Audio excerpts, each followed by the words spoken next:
everyone. Good morning for those of us still on Central Time. Thank you so much for joining us. It's part 6 of our 6-part series, How to Build Value in Your Security Business. I'm Chelsea, Channel Partner Program Manager here at Alibi Security. I can't believe it's the final session in our series. Time went by so fast, but this one will not only be led by Kelly, but we also have special guest sales trainer Audrey Pearson is joining us as well for this session on strategies for profitable growth. We will open for Q&A at the end, so I'll be monitoring that section of the Zoom. If you feel you want to drop any questions throughout the session, please put them there, and that's what I'll be monitoring. You do have the option to submit questions anonymously as well, so just keep that in mind. And with that, Kelly, I will hand it over to you to kick us off. All right, great. Thanks, Chelsea. I cannot believe we don't even need to show this slide anymore because we're done. We are at the end. So, what a great time it's been. It is great to see all of you today. Well, I can't see you, but I know you're out there. Thank you for joining the webinar and happy Thanksgiving week to everyone. As you've heard me say, if you've been on our other webinars, I have been absolutely thrilled to partner with Alibi in bringing you this Value Builder series. If you are an Alibi dealer, you know what a priority they make it to ensure your success. And this series is just one more of those steps to help you ensure that in addition to using great products and a great platform, that you are running your business well and making it as valuable and profitable as you can. So today, I am very excited to dive into the meat of where everything comes from, and that is the sales piece of things. We are blessed by having my friend Audrey Pearson share with us on the strategies for profitable growth. We have been touching on different strategies through all of the webinars, and the hopes are to provide you with the tools that you need and the ideas so that you can focus and on your business overall success. But we are really going to dive into the sales piece of the puzzle. So, Audrey is a seasoned expert. She has been in the electronic security for over 35 years, Audrey. Is that Oh right? my gosh. Yeah, let's stop saying that number. All right. She has been in and has a wealth of knowledge. She helps security sales teams and alarm dealers, integrators, and the like achieve their top tier status through her Security Sales Academy. She offers online and virtual training and live coaching. She provides her expert direction via her virtual security sales manager program. And she equips new hires through the Security Industry Quick Start 101 program, as well as many other training opportunities. Audrey, I am super psyched, like I said, that you were able to join us today. I am going to hand this over to you because you are the expert on all things sales. So you just tell me when you want to move the slide, and I may have a couple questions for you along the way, but please dive right in. Sounds good. Hello, everybody. And I will say good morning because I'm actually on the West Coast, so it is definitely still morning here. This is my favorite saying about sales: nothing happens until someone sells something. So every time the technicians and everyone else in the office says, sales, a monkey could do that job. And yes, I have heard that. It's not true. And overlooking it can result in losses, basically losses that you didn't even realize you were losing. So let's dive in, Kelly. Let's go to the first slide. So these first questions that I want you to ask yourself are really important because they speak to what it is you'd like to do next and how you handle what you're going to do next. So as you make decisions in the kinds of opportunities that you want to take advantage of, or the kinds of trainings you want to do, or the type and kind of people you want to hire, all of these things are important. So let's start with the important questions. So how are you getting business now? It could be referrals, upgrades, add-ons. That's fine. But stop and really look at the most recent sales that you've had. Most recent, I mean, maybe 30, 60, 90 days, and really look at where they came from. A lot of times we think or we assume that sales are coming from a certain place, and in fact, they really aren't. And we're getting them in other areas that we're not necessarily paying attention to. So, referrals, upgrades, add ons, all great. It's what we work for as we're building our businesses. That's terrific. But is it enough to carry us through and grow a profitable business for the long term? So, let's go to the next slide. The next one is also asking yourself, what is your goal? So, do you just want, and I really shouldn't say the word just, do you want to keep everyone busy as they are now?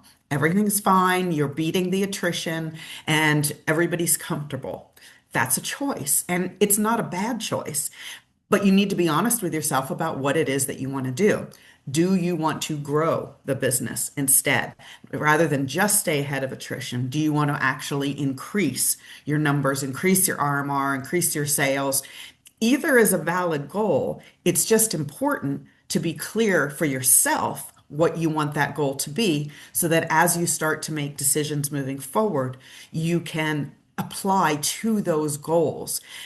If you're not honest with yourself, you end up kind of floating along and things all of a sudden don't seem to be going the way you want them to, but it's simply because you don't have the direction. So before you decide to do any changing of tactics, adding, changing, deleting, whatever, decide what you want for your company first and be honest with yourself. It's just you. You're the one that you're supporting.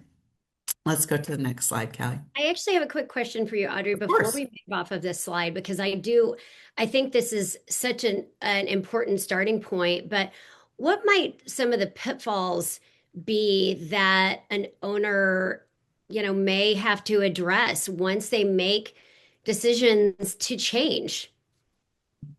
That's a really good question. As you make the decision to change, you need to set those goals or decide what it is that you want to change. Do you want to bring in more sales that are not just referrals? Which, if you want to grow, you really do need to do. And then how are you going to do that? So some of the things that you have to take into consideration have to be your existing base of employees or even just yourself if it's just yourself.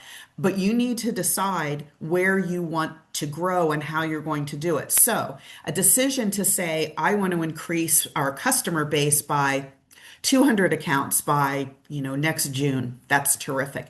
Can you do it with your current setup of admins and trucks and technicians? Do you need to get another truck? Do you need to get more people? How are you going to get those sales? Is there a plan?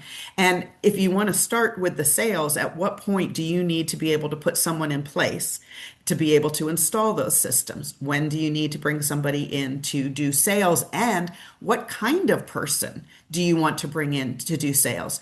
If your plan so far has been to just carry on with what you're doing and keep it an even keel, maybe you've got a salesperson or salespeople who are comfortable doing that, but you don't have somebody who's out there really beating the bushes and bringing in new customers. And you'll need more new customers, not just existing customers, to refer you if you're going to grow in any amount that is valuable to you. So rather than just jump in and say, yeah, I've got this, have that plan for, well, how will I get another truck? How will I outfit that? Where will I get a technician who has some experience? And if they don't have experience, what will I sell or that they can put in early on in their training? Or how will I train them? How will I get them trained? And the same thing for the salespeople. And this, of course, this is what I do, but it is really important that people understand that a salesperson doesn't just become a salesperson. There are skills to it, and there are things that you can learn besides just learning what security is and what the systems are and how they go together and all of that. There are actual sales skills that can make a huge difference as to whether you increase your business or not. Great answer. Thank you. So when the goal is growth, so how are you developing new opportunities? Referrals are terrific. recommendations and reviews and all those kinds of things are terrific. But one of the reasons why I wanted you to look at that in the beginning is because chances are good that you're getting some business from other ways. And you need to determine what those ways are. Now, one of the things I will say is that the common knowledge or the common teachings are that you should always ask people how they heard about you. That gets harder and harder to get real answers because these days, especially because people get input from so many different places that they're not lying. They think they're telling you how they heard of you, when in fact, they might have heard of you from other places or different, multiple places, which is best case. And they just hear your name all the time. And so they called you. They can't, how did I hear about you? Well, I Googled and you showed up. Well, they Googled, but you showed up and they went, oh, you know what? In their subconscious, I've seen your name, I've seen your logo. And now it becomes something that they actually call you as opposed to somebody else. So all of those things matter. So if you're going to grow, then you need to be able to develop new opportunities. And that means that not just new leads, the step before developing a lead is creating an opportunity. And that means that people need to recognize when and how they might need or use security. So we know that if somebody had something happen or they had some kind of incident down the street or in the area where their business is, all those kinds of things, there are things that are going to trigger them where they want security. But a really terrific salesperson can create those opportunities. They can talk to people who haven't recognized what good security will do for them and how it will help them operate their business and maybe even increase their business. And so when you get people out there who can sell that, now they're developing those leads. The people that might never have called anyone are now calling you because your salesperson has developed those leads. And that's where you really start turning the corner of getting more leads coming in as opposed to just when someone needs something. So you need to build trust with people. That same saying is still valid. People buy from people they know, like, and trust. That's absolutely true. We can be as online as we want, but there still has to be that trust and confidence in the people that they're dealing with. And that is done by increasing your network. And there are a lot of ways to increase the network of the business. So we can get into some of the various ways to do this, but this is really the best way to increase business. Kelly, I'll let you go ahead. You and I were talking about this a little bit the other day, and I was telling you I had just left a North Texas Alarm Association fire roundtable. Mhm. And what that is obviously the people that are dealers in North Texas are invited to this. And the fire marshals and AHJs were there.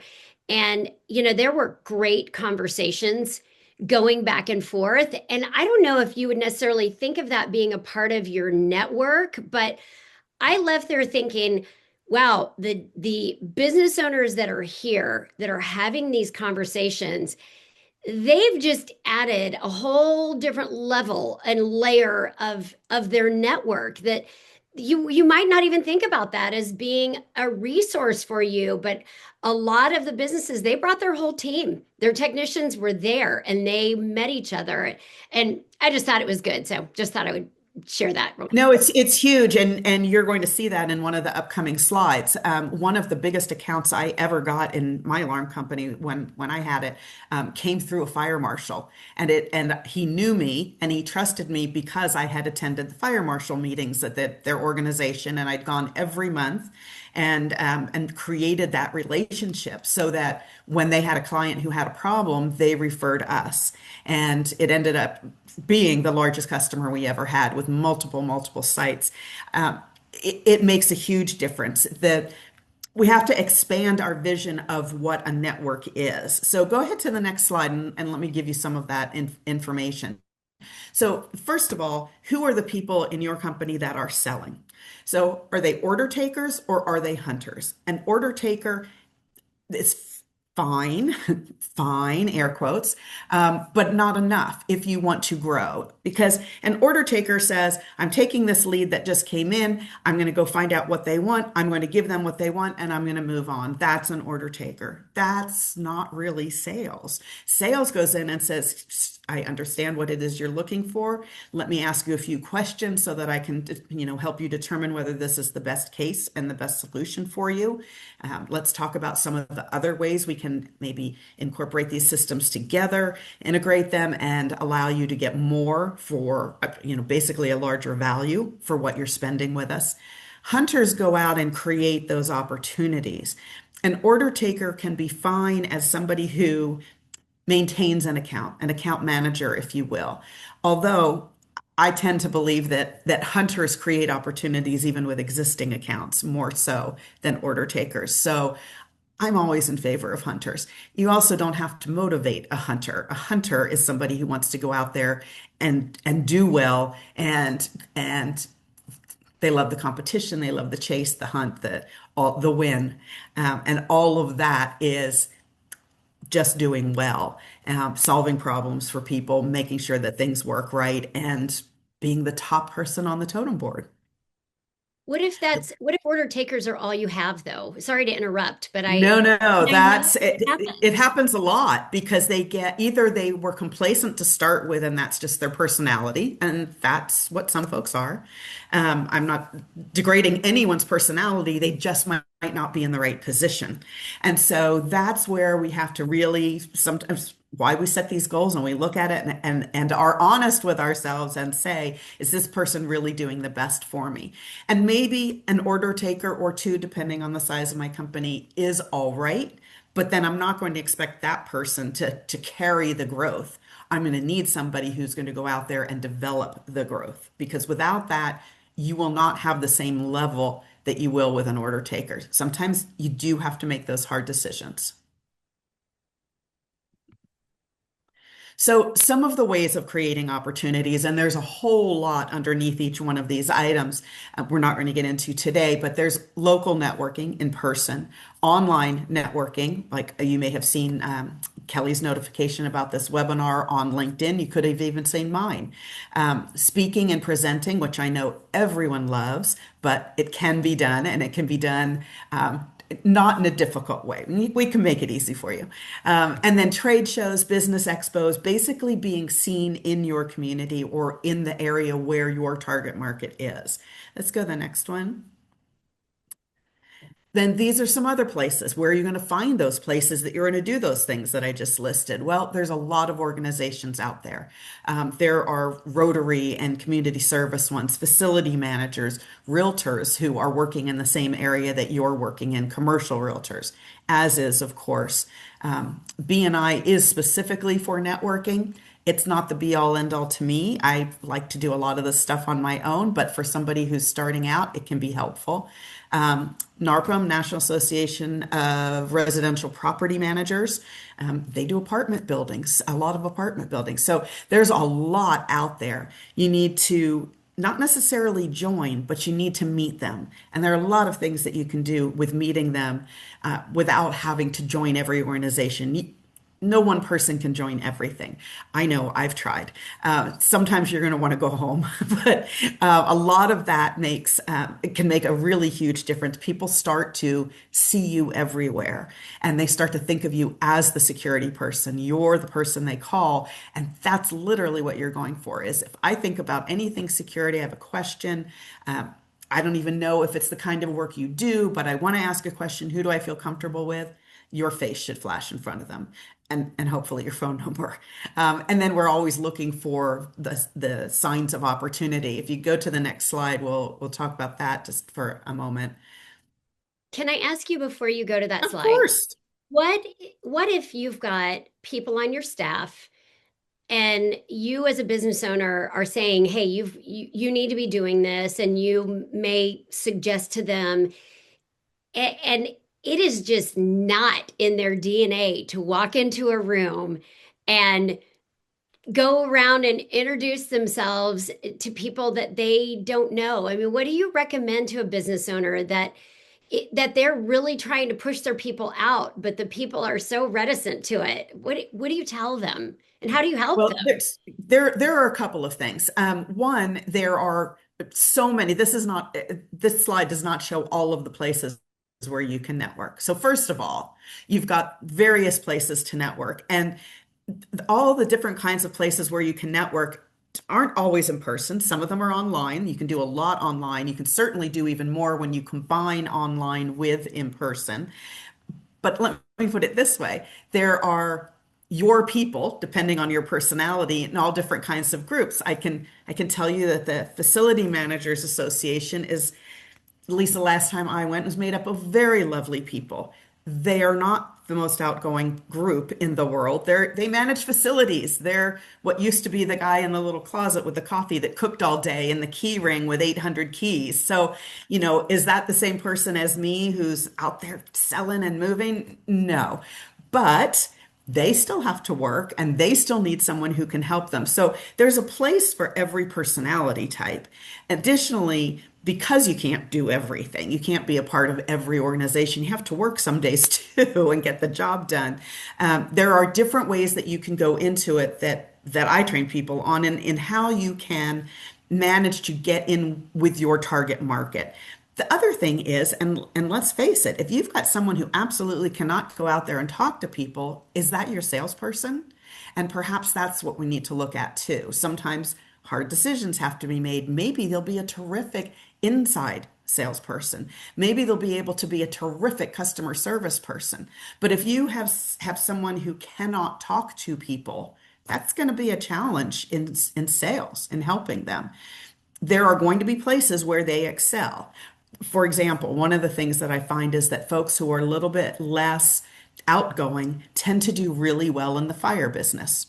Why? Well, partly because fire is fire. It's code. It has to be what it is. So someone who has a personality type that's less ebullient, as I'll call mine, but is there to help and says, well, this is the way it has to be, and that's their personality. Well, that works well for fire. So there's a lot of different ways to work a fire marshal loves someone who's like that. I can annoy them. I try not to, but I can. But That's you. some, but somebody who really says, "No, I'm with you, Mr. Fire Marshal or Ms. Fire Marshal. This is how we do it. This is the code. It has to be this way." But they love them, and so there's a lot that can be done. Everyone has different personalities, and that also means that your customers do too. So it's really a matter of trying to find the best skill sets for the position that you need, and then putting them in the right place and doing the right kind of work. Thank you. You bet. So these are some of the other folks. I mean, there are contractors, there are fire marshals, as we've said. Look for the signs everywhere, coming soon, moving, expanding, all of those kinds of things. Every salesperson should have equipment in their car, the mud boots, the safety vest, the hard hat. There are going to be job sites. Stop and ask. If you don't know who's doing the job, you're not, stop and ask. There are all kinds of opportunities out there that just go for one of somebody asking. And that means that somebody's got to be out there on the street. Let's go to the next one. Here's the big one. Kelly and I both love this one. If you snooze, you lose. You've got existing customers and they are, your referrals, your updates, all of that stuff. That's great. There's no guarantee of that. And keep in mind that the longer that they are your customer, the less you talk to them. Over time, you were working with them when you set up their system, when you helped them design it, when you installed it. You might even have gotten to know them. I have friends from 30 years ago that I installed systems for that long ago because we've stayed in touch. But there are other salespeople and other companies out there who are going to start courting them as well. And if they haven't heard from you in a long time, they don't know what you're offering now. Well, of course, you're offering the latest technology, but how would they know that? So that becomes your potential attrition. And I, the thing that would always kill me is driving by someplace and seeing that they had either cameras or that access control. I had done an intrusion system, and now they have the stuff on the outside of their front door, and I didn't install it. Oh my gosh, it just was like a knife to the heart. But it wasn't their fault. That was mine. Because if they didn't know to call me, I did something wrong. I missed something. Now, I know I talked to them about it when I first did their first sale, but obviously didn't stay in touch well enough because when it came time for the next one, they didn't think to call me. So that's huge. And the longer you're in business, the harder this one is to manage, and you have to pay attention to it, or it does tend to go away. So you've got to stay in touch with them. You've got to make sure that they know what the latest technology is. It doesn't have to be a sales pitch, but you want to be able to at least share with them what's out there. And this might be beneficial for you. And here are the kinds of things that our customers are doing with this type of technology. After a service call, you check in with them. How's everything going? After a service call is a great time to request a recommendation. Assuming you fixed it, let's be sure, and that everything's working fine, that's as at least, and sometimes even a better recommendation than when you first installed it, because they've had no experience with you yet. So you first installed it, they love you, it was terrific, and they're happy. A recommendation that comes after a successful service call, wow, not only have you been my alarm company or my integrator for 15 years, but whenever I need help, you're right there and you fixed it. And now that's an even more effective recommendation than the initial one because you show longevity. So if you don't stay in contact with your existing customers, somebody else will. I can guarantee that. And that is where you start losing existing customers, and they're your bread and butter. That's what you worked so hard for in the beginning. So I can't really press on that one enough. That's huge. I think that the last one, support's available. You can't do everything yourself. And I know we've all tried. I'm just sure of it. If you have your own business, you have tried. Anything that is not the highest and best use of your skills, find someone else to do it.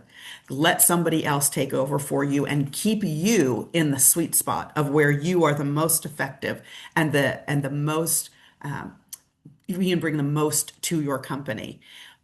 And I like to say, allow for other forms of perfection.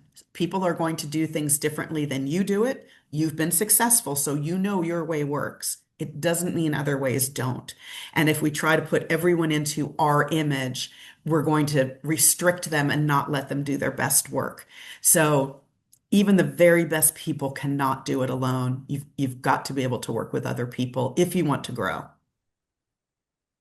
I think that is a great plug for Alibi too, because Alibi, as your partner, is giving you the support that you need. They're doing it through everything from soup to nuts. You get the products that they have tried and tested. We know they work. They are the latest technology. So you know that you are able, if you choose some of the newer technology, you know you're going to be able to support it. And they've got your back. I mean, they are literally the backbone for you in the Alibi program. One of the things that I want to encourage, and Audrey, was that our last slide? I think. I think it is, yes. So one of the things that I want to encourage, and if y'all have been on other webinars, you have heard me talk about creating KPIs, key performance indicators. And we've talked about those in a myriad of ways that you can be using them within your company.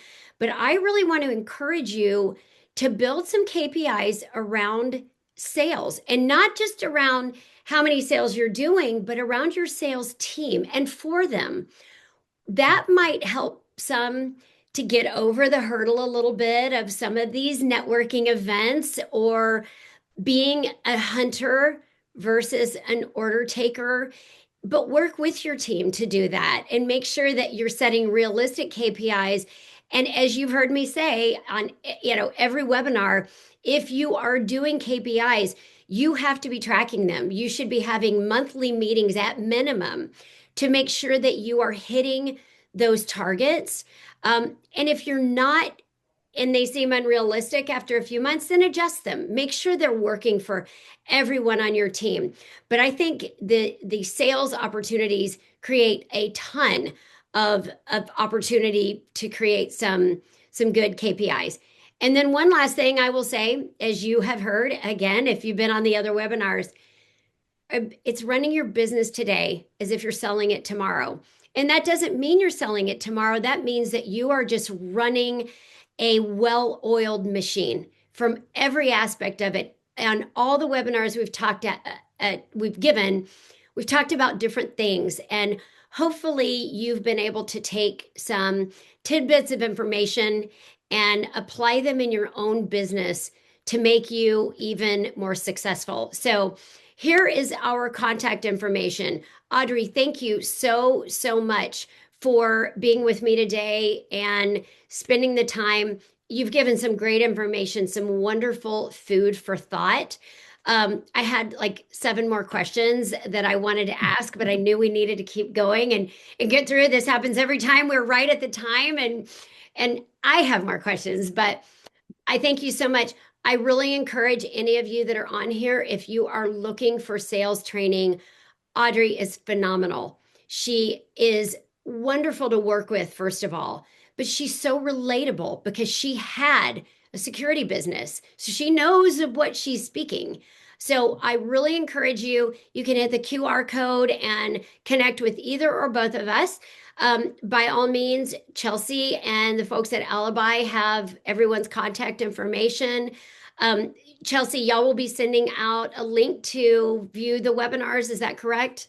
Yep, all of the webinars have been recorded and they're on our site. So we will send out that link once this one is available. We also, for anybody who has attended the series, we'd love your feedback. We hope you found this valuable. We have a post-series survey that will be sent out in that follow-up as well. So please keep an eye out for it. We'd love to hear your thoughts.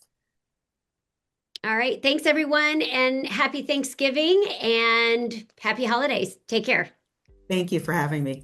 Audrey, Kelly, thank you both so much.